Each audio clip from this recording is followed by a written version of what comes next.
Welcome to Flourish in Five. My name is Heather Lottinen, and every Friday I share a story, a lesson, or a quick idea with a goal of helping you gain a new perspective. Please share this episode with at least one friend or all of your friends if you are so inclined.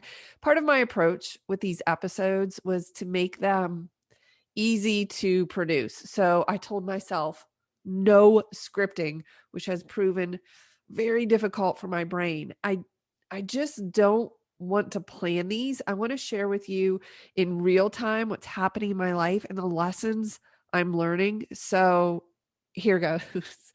Last evening, we had an incident on our homestead. We live on about 35 acres outside of Pittsburgh, Pennsylvania, and we have chickens, and they are beloved. We name them, they are our pets, and they're with us for as many years as they will live. My parents live with us, and my mom takes care of the chickens, and they are really like an extension of her children for sure. She just adores them. And last night she came in and she said, you know that stray cat that's been hanging around the house? Well, it got into the chicken coop and it killed Mary, and I can't find Lucy. And she was very, very upset. And I hate to see my mom upset. That's one thing. But Mary chicken, Mary is a buff laced, Mary was a buff laced Polish chicken, and she was so beautiful. I'll post a picture of her on social media. And the sweetest little hen, and it's just so sad. And we were like, okay, well, what are we gonna do? What are we gonna do about this stray cat? We're in the middle of the woods. We have no idea if this cat belongs to anyone. What should we do? And we're contemplating this, and there's all of this ruckus. And my dad says, well, the cat's taken care of. Okay, I'm sorry, what? Scout, my parents' dog, went after the cat and terminated the cat. That's what Scout did.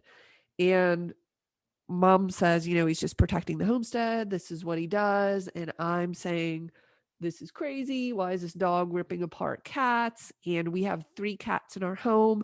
And I said, Mom, if your dog kills one of my cats, like there's gonna be an issue. She is so upset. I'm upset. And everybody's upset for a variety of different reasons, understandably so. It was chaos and murder on our homestead last evening. And so I thought, okay, if that dog, Scout, who, okay, side note for the record, he's not the brightest, and I'm not a complete fan of his. If he now tears apart cats, like that's what he does, what's preventing him from going after my cats? And we have harmony in our home. There are 2 dogs and 3 cats, and they get along. But still, this concerned me. Like, would this not concern you? Like, he just destroyed a cat. Is he going to come in here and rip all the cats to shreds? So I thought, that's what's going to happen. He's going to kill my cats. And then what am I going to do with my mom and their murdering dog? And what is that going to look like? And my daughter and I are discussing this, and my brain is just going down this track of this dog is going to kill my cats. And then what am I going to do? And then I caught it. And I thought to myself, you know what? I don't know animal behavior. So what makes me think or presume that this dog is now going to rip apart my cats? I was basing my emotions and therefore my mood and my thoughts, which led to more feelings, which led to an outcome that was not serving me. It was taking me in a not helpful direction. So I said to my daughter, Ella, we need to stop this and we need to consult an expert. So I got a hold of my good friend, Nicole Begley, who is a certified animal trainer. It's her degree. She spent many years training animals. And I said to her, I told her the situation, and I said, what are the chances of this dog now coming into the house and ripping apart the cats? And she said, probably pretty low.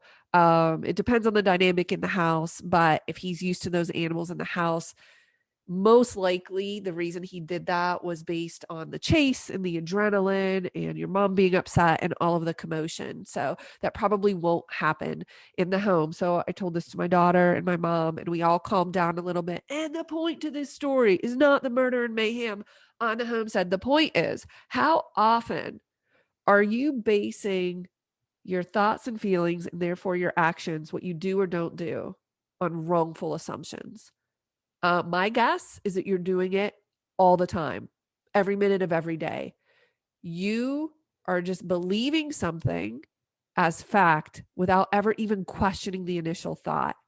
I want you to start questioning everything, especially those thoughts that lead you in a direction that isn't serving you. Like it was like was which was happening, excuse me, for me last evening. It didn't feel good. This is not serving me and I don't even know. So could I go back to the beginning and question the original thought? And that's what I want you to do. I want you to, if you're feeling some type of emotion that is negative, and you have to stop and think, okay, what am I feeling?